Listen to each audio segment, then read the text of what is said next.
que fala sobre a mulher cananeia.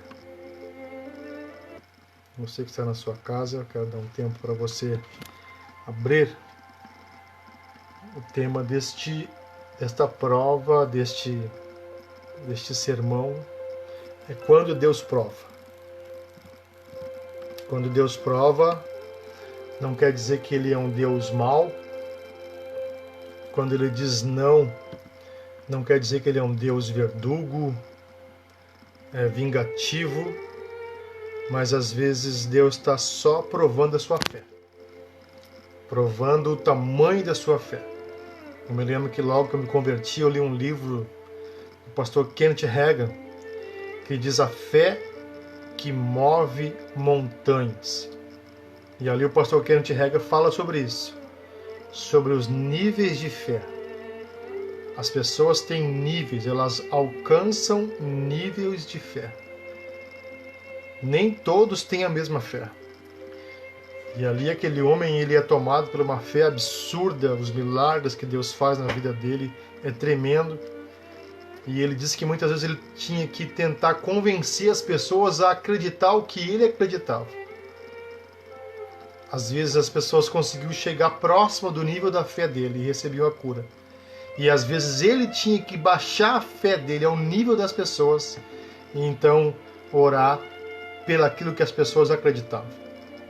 Então, às vezes Deus está só provando a sua fé. E nesse versículo, nessa passagem, diz isso. Diz assim a palavra do Senhor. Saindo dali, Jesus foi para uma região de Tiro e Sidom. E eis que uma mulher cananeia que tinha vindo daqueles lados, clamava: Senhor, filho de Davi, tem compaixão de mim. Minha filha está horrivelmente endemoniada. Jesus, porém, não lhe respondeu palavra. Então os seus discípulos, aproximando, disseram: Manda embora, pois vem gritando atrás de nós. Mas Jesus respondeu: Não fui enviado senão as ovelhas perdidas da casa de Israel. Ela, porém, veio e o adorou, dizendo: Senhor, me ajude. Jesus respondeu: Não é correto pegar o pão dos filhos e jogá-lo aos cachorrinhos. A mulher disse: É verdade, Senhor, pois os cachorrinhos comem das migalhas que caem da mesa dos seus donos. Então Jesus exclamou: Ó mulher, grande é a tua fé. Grande fé você tem. Que seja feito como você quer. E desde aquele momento, a filha dela ficou curada. Glória a Deus por isso.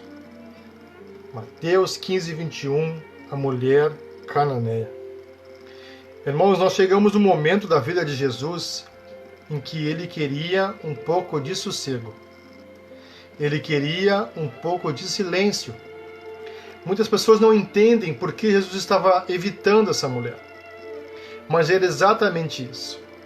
Os inimigos de Jesus estavam ferozes contra eles, iriam matar ele se pegassem ele naquele momento. Jesus sabia que não era a hora da morte ainda. Então o que é que Jesus faz? Jesus se retira para uma cidade totalmente populosa. Tiro e Sidom, irmãos, eles tinham mais ou menos uma média de 200 mil habitantes. Era uma cidade portuária. Barco chegando, barco saindo, navio chegando, navio saindo, comércio, mercadorias, as pessoas atarefadas de um lado para o outro, de um lado para o outro, de um lado para o outro. Jesus se dirige exatamente para este lugar. Por quê? Porque ele não queria pessoas preocupadas com nada que não fosse com a sua vida. Então, aonde que você quer se esconder, aonde você vai? Eu sempre brinco quando eu estou na igreja, quando eu estou pregando essa mensagem, eu digo: você quer se esconder? Vai para o centro de Porto Alegre. Você quer se esconder? Vai lá para o mercado público. Lá você vai se esconder. A probabilidade de você encontrar alguém conhecido naquele lugar, ela é mínima. Porque passa tantas pessoas ali, atarefadas, preocupadas com ônibus, com conta, com serviço, com escola, com família, com alimento, que dificilmente alguém vai passar por você e vai dizer assim, ó, olha ali o fulano. Então, irmãos, por isso que eu sempre brinco, vá para o mercado público. Você quer se esconder? Vá para o mercado público. Lá ninguém vai encontrar você. Foi o que Jesus fez. Jesus se dirige a uma cidade totalmente populosa e atarefada, veloz, que se movimenta, que corre, que participa, que vende, que compra, que chega a barco, que descarrega barco, que carrega barco. Esse é o lugar que Jesus vai. Ele vai procurar sossego, ele vai tentar reformular, planejar novamente, fazer planos novamente para continuar a jornada dele e conseguir se desviar dos olhos de seus inimigos. A Bíblia diz que quando ele chega na cidade, eu não sei como que essa mulher reconheceu ele, a capa identificava que ele era um mestre, que ele era um rabino, mas eu não sei como que ela sabia quem ele era, porque Jesus chega na cidade com os seus discípulos, não tinha uma multidão seguindo ele, e quando ele chega naquela cidade, numa cidade gentílica, a mulher é cananeia, ela conhecia Jesus, de alguma forma ela conhecia ele. Quando ele chega na cidade, a mulher sai gritando. Tudo que Jesus não queria naquele momento era ser reconhecido. Tudo que Jesus não queria naquele momento era chamar a atenção. Mas é exatamente o que acontece. Quando ele chega na cidade, a mulher começa a gritar: Jesus, filho de Davi, tem compaixão de mim. Jesus pensa assim, ó, pronto, me descobriram, mas eu não quero. Nesse momento eu não quero, mulher. Mulher, eu não quero ser reconhecido, não quero chamar atenção, não quero que as pessoas me vejam, me reconheçam. Mas a Bíblia diz que a mulher grita: Senhor, filho de Davi, tem compaixão de mim. O que é que Jesus faz? No primeiro instante, ele ignora ela. Ele ignora. Ele não responde nada para ela. Isso é totalmente atípico da personalidade de Jesus. Mas naquele momento, repito, ele não queria fazer nada, não queria fazer milagre, não queria chamar atenção, não queria.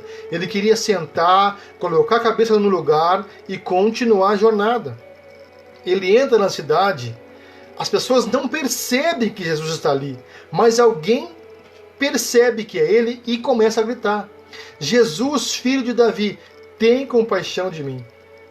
Quando a mulher começa a gritar, a Bíblia diz que ele não responde palavras. E então os seus discípulos, aproximando dele, disseram: manda que ela vá embora, pois vem gritando atrás de nós. Eu quero pregar rapidamente, irmãos, nesses minutos, 15 minutos para vocês, sobre algumas barreiras que essa mulher enfrentou, que nós às vezes enfrentamos, e eu não sei se muitos teriam coragem de ir até o final como ela foi. A perseverança dela foi tão grande, foi tão maravilhosa, eu sou apaixonado por essa mulher, porque a fé dela, a coragem, a perseverança dela é tão empolgante, irmãos, que no final o próprio Jesus ele não aguenta e ele exclama, ele grita, ele faz uma reação que ele nunca tinha feito até então. Mas depois eu vou chegar lá. A Bíblia diz que a primeira barreira que essa mulher enfrentou, irmãos, é o silêncio de Jesus. Você consegue imaginar, irmãos? Nós somos bem-aventurados. Bem-aventurados que não viram, mas creram. Nós somos bem-aventurados, nós não vimos Jesus, mas nós cremos que Ele é o Filho de Deus, que Ele nasceu do ventre de uma virgem, que Ele operou milagres, que Ele deu a sua vida por nós na cruz, que Ele ressuscitou ao terceiro dia, que Ele mora à destra de Deus Pai e que Ele vai voltar para buscar uma igreja, um povo santo, feliz, que zela e que cumpre a sua palavra e os seus mandamentos. Mas, irmãos, é muito mais fácil para nós dobrarmos nossos joelhos, orarmos, clamarmos por Jesus e nós temos um silêncio. E nós, então, porque nós não estamos vendo, nós aceitamos isso. Nós dizemos assim, bom, é a vontade de Deus, Deus vai responder no tempo certo. Mas essa mulher foi diferente. Essa mulher estava vendo Jesus. Ela estava vendo Jesus. E ela então clama por Jesus, irmãos. Ela clama por Jesus. Ela está a alguns metros dele. Ela clama por Jesus, irmãos. E a Bíblia diz que Jesus não responde palavra alguma. Você consegue imaginar isso, irmãos? Você está preparado para isso? Para ver Jesus na sua frente.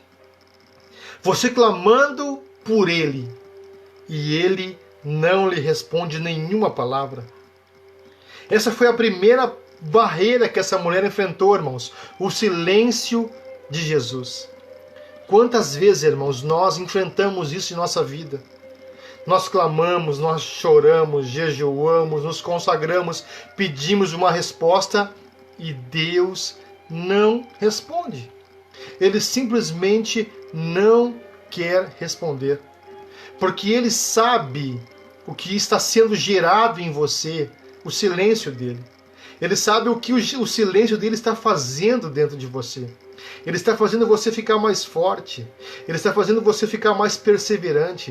Ele está fazendo você ficar mais musculoso espiritual. É isso que faz o silêncio de Deus. É você não desistir, é você perseverar. Por isso que ele não responde. Se ele respondesse na primeira como uma criança animada, cada vez que grita, cada vez que chora, que esperneia, recebe um socorro, nós seríamos crianças mimadas. Mas quando Deus fica em silêncio, quando Deus não responde, quando Ele deixa você clamar, deixa você chorar, deixa você entender a voz de Deus no silêncio, você está começando a se preparar, você está se tornando um crente diferente. Você está entrando num outro nível de espiritualidade, quando você começa a aprender no silêncio de Deus. Essa mulher clamou e Jesus não lhe respondeu palavra. Essa foi a primeira barreira que essa mulher enfrentou. O primeiro obstáculo que ela enfrentou foi o silêncio de Deus. Então, de repente, quando alguém chega nela, quando alguém chega perto de Jesus e aparentemente vai interceder por ela, parece que eles se preocuparam, parece que os discípulos se preocuparam com o problema dela. Mas a frase aqui deles deixa bem claro que eles não estão preocupados com o problema da mulher. Eles estão incomodados com o grito da mulher. Porque quando eles chegam em Jesus, a Bíblia diz que os discípulos se aproximam e dizem assim: mande-a embora, pois vem gritando atrás de nós. O que eu vejo aqui, irmãos, a segunda lição que eu recebo, que eu pego daqui, que é o segundo obstáculo que essa mulher enfrenta. Os discípulos. Às vezes as pessoas que estão mais próximas de você. Às vezes as pessoas que aparentemente deveriam ajudar você. Deveriam encostar em você, deveriam interceder por você, deveriam clamar por você. Elas não estão preocupadas com a sua dor, com o seu problema. Elas estão preocupadas e incomodadas com o seu choro, com o seu grito. Talvez aquela pessoa que você mais esperava, que podia te abraçar, grudar em você, poderia ser um ombro amigo. Às vezes nós nos decepcionamos. Às vezes você se decepciona. Você esperava algo de uma pessoa e ela não é aquilo, ela não consegue demonstrar aquilo que você queria. E quando você pensa que ela vai te ajudar, ela chega e você ouve ela dizendo assim, ó, coitada daquela pessoa. Não para de chorar, não sei porque grita tanto, não sei porque chora tanto, não sei porque jejua tanto, não sei porque se consagra tanto. Ela até incomoda, e quando você então escuta isso, isso vem como um punhal no seu coração, isso te entristece, isso te chateia. Foi exatamente o que aconteceu com essa mulher, irmãos. Já não bastava o silêncio de Deus, já não bastava Jesus estar ignorando, Jesus não ter respondido o clamor dela. Quando alguém encosta em Jesus, e este alguém eram os discípulos, aparentemente os discípulos deveriam ajudar, deveriam interceder por ela. Eles chegam em Jesus e dizem assim, mande esta mulher embora, porque os gritos dela estão incomodando. Às vezes o teu grito, o teu choro, vai incomodar as pessoas. aquelas pessoas que deveriam estar te ajudando, elas estão se incomodando. Elas não estão preparadas espiritualmente para interceder por você, para encostar do teu lado e para dizer: eu te ajudo, eu te carrego, eu encosto do teu lado e nós vamos junto. Não. Às vezes ela olha para você e diz assim: por que Jesus não responde para ela? O grito dela está me incomodando. O choro dela está me incomodando. Rapidamente, esse foi o segundo obstáculo que essa mulher enfrenta. E nesse intervalo, a Bíblia diz que os discípulos encostam em Jesus e dizem assim: Jesus, despede esta mulher que vem gritando. Quando Jesus para responder para os discípulos e dizer assim: não fui enviado senão as ovelhas perdidas da casa de Israel, é o tempo que essa mulher tem de chegar perto de Jesus. Ela estava longe gritando. Jesus não tinha respondido. Os discípulos encostam em Jesus para tentar destruir mais ela ainda. E é o tempo que ela tem para sair correndo, e ela encosta em Jesus. E quando Jesus está respondendo para os discípulos, dizendo assim, ó: não fui enviado senão as ovelhas perdidas da casa de Israel, ela encosta em Jesus. E quando ela encosta em Jesus, irmãos, ela não vem gritando, braba, xingando, dizendo: Jesus, o Senhor não viu eu gritando ali na esquina? O Senhor está surdo, o Senhor não está percebendo que eu estou com um problema? Não. A Bíblia diz que quando ela percebe a oportunidade, ela vem correndo, ela se lança aos pés de Jesus. E a Bíblia diz que a primeira coisa que ela faz é adorar a Jesus. E quando ela tem a oportunidade, ela olha para cima, mas parece que eu vejo ela atirada aos pés de Jesus. Ela olha para cima e ela diz: Senhor, socorre-me. Irmãos, eu acho que esse foi um dos milagres mais difíceis de Jesus operar, irmãos. Porque eu sempre digo, irmãos, Deus é Pai. Jesus é o nosso Pai. Ele é nosso irmão, mas Ele é nosso Pai, porque Jesus é Deus. E Ele olha para essa mulher, irmãos, como uma filha desesperada. Eu sempre digo, eu tenho 2 filhas. E às vezes elas aprontam, principalmente a mais nova. E a gente fica bravo, a gente quer corrigir, a gente quer castigar. Mas às vezes a gente está tudo pronto para fazer, a operar aquela correção que é necessária, que é bíblica. Mas elas olham para a gente com um olhar diferente, principalmente a Sofia. Sabe fazer um olhar no rosto que quebra todo o sentimento de ira, de correção. E eu fico imaginando Jesus, irmãos. Jesus, ele estava tentando provar essa mulher. Por que? Eu não sei. Estava tentando moldar ela. Por que? Eu não sei. Mas a Bíblia diz que a mulher vem e se atira aos pés dele, adora ele. E depois que ela adora ele, ela olha para cima e ela diz assim: Senhor, socorre-me, me ajuda, eu preciso de ajuda, Jesus. E já não bastasse, irmãos, ela ter enfrentado o silêncio de Deus, tem enfrentado a reprovação dos discípulos, ter ouvido da boca do próprio Jesus que não venho para atender. Agora ela está diante de Jesus, irmãos. Quantos de nós teríamos chegado até ali, irmãos? Sejamos sinceros. Você está do outro lado da rua, você vê Jesus passando. Você sabe que a sua voz chegaria até ele. Você diz assim: Jesus, me ajuda, eu preciso de ajuda.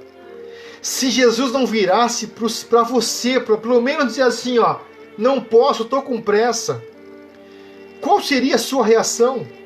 Qual seria a minha reação? Dizendo assim: esse é o Jesus que todo mundo fala? Esse é o Jesus amoroso que cura, que ressuscita, que restaura a visão, que restaura a audição, que faz o mudo falar, o coxo andar. Esse é o Jesus que todo mundo fala. Se esse é o Jesus que prega a salvação, então a salvação não é para mim. Esse é meu karma, eu nasci para sofrer. Eu nasci para ter minha filha sofrendo. Muitos de nós diríamos isso, irmãos. Mas aquela mulher, quando ela tem a oportunidade, ela chega diante de Jesus. E ela diz assim, socorro. Socorro, Jesus. E Jesus, irmãos, ele passa por cima da natureza amorosa dele. Ele olha para ela e ele diz, não é correto pegar o pão dos filhos e jogá-lo aos cachorrinhos. Irmãos, ela tinha enfrentado o silêncio de Jesus. Ela tinha enfrentado o desdenho dos discípulos. E agora, quando Jesus fala, ela escuta da própria boca do Salvador, dizendo, não convém eu operar o milagre em você. Não convém eu operar o milagre na sua família, na sua filha. Eu vim para operar o milagre para os judeus, para a casa de Israel. Ainda não é o tempo de vocês. E quando ele diz assim, irmãos, que não é bom jogar o pão da mesa dos filhos para os cachorrinhos, irmãos, isso era o pior insulto que uma pessoa poderia referir a outra naquela época. Chamar ela de cachorro naquela época, irmãos, era como os judeus chamavam os gentios de cachorros. Porque era um dos piores insultos que existia naquela época, levando em consideração que os judeus eram extremamente preconceituosos. Os judeus extremamente preconceituosos com crianças, mulheres, deficientes físicos, e talvez, por que não, com animais. Era o pior castigo que eles podiam chamar, o pior insulto era chamar uma pessoa de cachorro. Tanto é que quando Davi vai operar um milagre, vai restaurar a vida de Mefibosete, quando ele pergunta, tu és Mefibosete? Mefibosete diz assim, ó, eis-me aqui o teu servo. Ele diz assim, tome assento à mesa do rei. Mefibosete diz assim, ó, mas quem sou eu? Eu sou pior que um cão sarnento morto. Um cão sarnento morto. Mefibosete no último grau da depressão, dizendo assim, ó, eu sou pior do que um cão sarnento que já morreu. Então, quando você chamava uma pessoa de cão naquela época, de cachorro, era um grande insulto. E Jesus disse assim, não convém tirar o alimento da mesa dos filhos e derramar aos cachorros. Então agora, quando a mulher tem a palavra do Salvador, aquele que poderia dispensar a bênção, e tudo aconteceria, o Verbo, o grande eu sou, ele diz assim, mulher, não convém eu tirar as bênçãos do povo de Israel e derramar a vocês, gentios.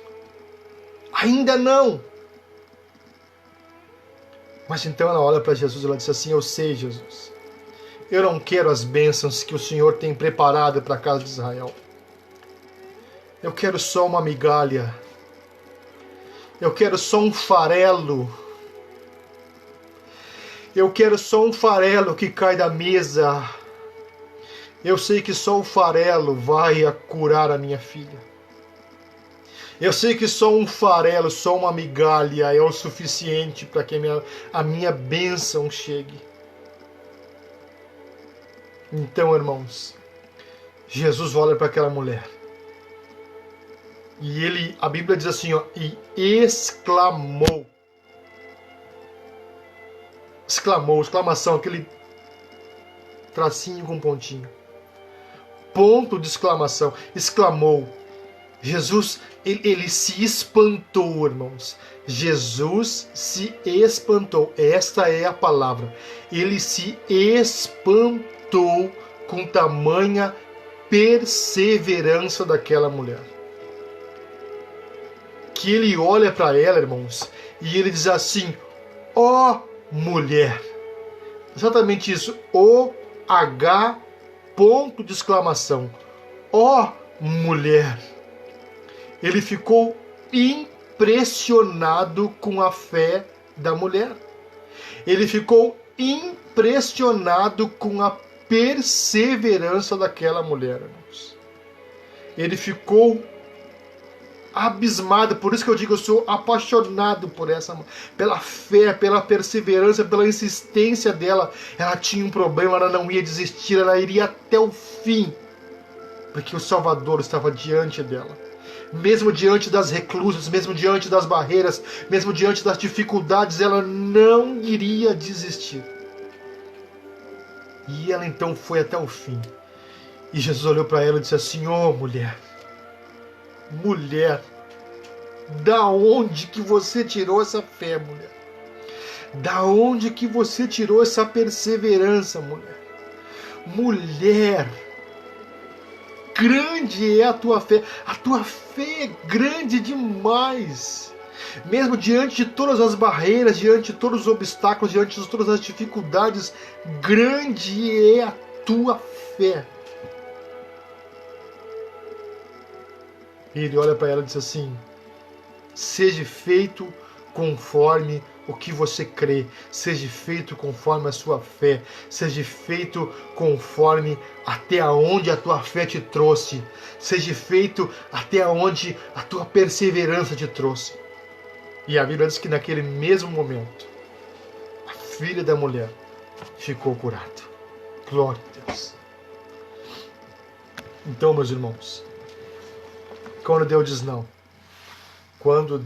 diz não, não é porque Ele é mau.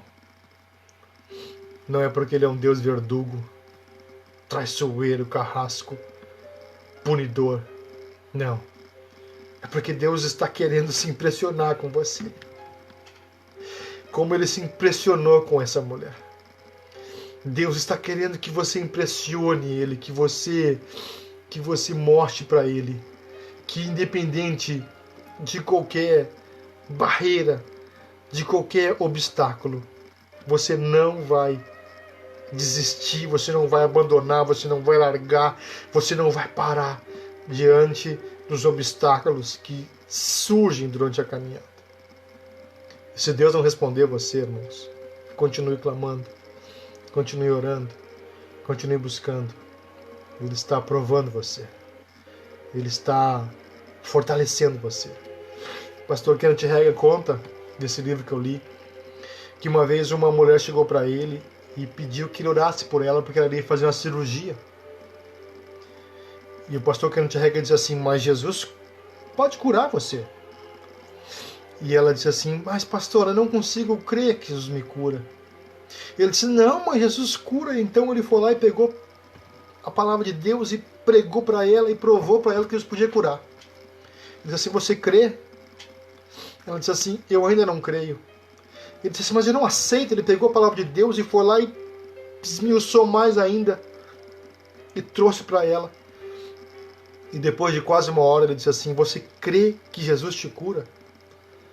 Ela disse assim: não, pastor, eu ainda não consigo crer que eu possa ser curado. Ele diz assim: então eu diminuí o nível da minha fé até o nível da fé dela. E eu perguntei: o que você crê, filha? Ela disse: eu creio que eu vou fazer a cirurgia amanhã, tudo vai correr bem, que eu vou ter uma recuperação mais rápida que o normal, que as coisas vão acontecer bem, que os médicos vão ficar abismados como tudo irá acontecer bem, mas que eu irei fazer a cirurgia. É isso que você crê? É isso que eu creio, pastor. Então nós vamos orar por isso. Ele disse: pai, eu creio que o Senhor pode curar ela, mas ela não crê. Então eu oro para que o que ela queria aconteça amanhã. Dê uma cirurgia abençoada, instrumentalize a mão dos médicos. Esteja com eles naquela sala, naquela maca. Esteja no comando, no controle. Para que o teu nome venha a ser glorificado em nome de Jesus. Amém. Mas o Senhor estará comigo amanhã lá, pastor Kennedy? Ele disse assim: sim, eu estarei. Amém. No livro ele diz que ele acabou se atrasando, acordou um pouco mais tarde, e quando ele chega no hospital, ele chega em cima, já tinha acontecido a cirurgia. Ele chega e diz: onde é que é o quarto da fulana de tal? Ela disse assim: é na sala tal. E quando ele vai então caminhando em direção à sala, ele vê as pessoas saindo, as enfermeiras saindo abismada, com a mão na cabeça. E ele pensa assim: pronto, a mulher morreu. Tenha misericórdia, Senhor. E de repente, então, quando ele está chegando perto da porta, o médico vem saindo e ele pergunta assim: aqui é o quarto da fulana de tal. Sim. Ela está bem, ela está viva, ela morreu, o que aconteceu? Ele disse assim: faz mais de 15 anos que eu faço essa cirurgia. No mínimo 3 delas por dia. E eu nunca vi uma pessoa ficar tão bem como eu vi essa mulher dessa vez. Eu nunca tinha feito essa cirurgia tão bem como eu fiz, as coisas aconteceram tão bem, a recuperação dela foi boa, o ponto, tudo foi bem. Ele chegou lá, a mulher estava bem, feliz. Ele então pensou e disse assim: se ela tivesse tido fé que o Senhor curava, ela seria curada. Mas ela não tinha a mesma fé que eu. Ele então entendeu que são níveis de fé. Eu quero orar com você.